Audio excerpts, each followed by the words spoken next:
सर्वांना सप्रेम जय भीम जय शिवराय. मी डॉक्टर राहुल ससाणे.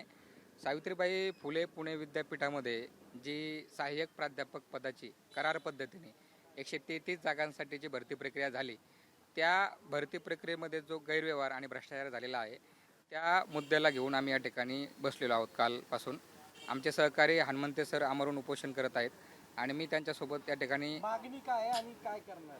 मागणी आमची हीच आहे की जी भरती प्रक्रिया पारदर्शक झालेली नाही, ज्याच्यामध्ये भ्रष्टाचार झालेला आहे, ती भरती प्रक्रिया तात्काळ रद्द करण्यात यावी आणि पुनर्प्रक्रिया राबवण्यात यावी, ज्यामध्ये ज्या SC ST OBC महिला आरक्षण आणि दिव्यांग आरक्षणाची पायमल्ली झालेली आहे त्यांची प्रभावीपणे अंमलबजावणी व्हावी ही आमची प्रमुख मागणी आहे.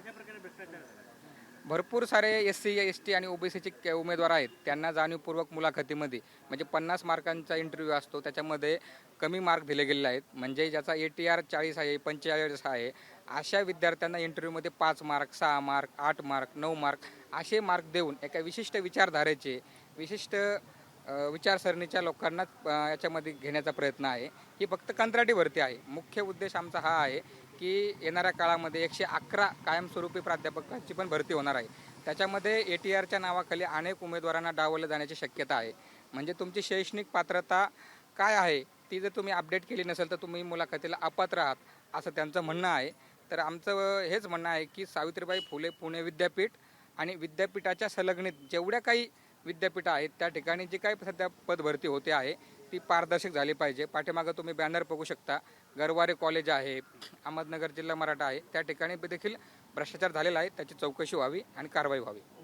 आता तुम्ही भेटून आलात, काय सांगितलं? आता आम्ही विद्यापीठाचे कुलगुरू आणि कुलगुरू यांच्यासोबत आता आमची चर्चा झाली. आमच्यासोबत विद्यापीठाचे आदिसभा सदस्य हर्ष गायकवाड हे देखील होते. आम्ही त्यांना आमचं लेखी निवेदन 24 तारखेला दिलं होतं. आता चर्चेमध्ये आम्ही त्यांना सांगितलेलं आहे की या सर्व मुद्द्यांच्या आधारावरती त्यांनी विचार करावा आणि जे काही उपोषणकर्ते आहेत तो लवकरात लवकर त्यांचं उपोषण सोडण्यासाठी सकारात्मक निर्णय घ्यावा. जर हा सकारात्मक निर्णय झाला नाही तर प्रभारी कुलसचिव, कुलगुरू आणि कुलगुरू यांच्या राजीनाम्याची आम्ही मागणी करणार आहोत.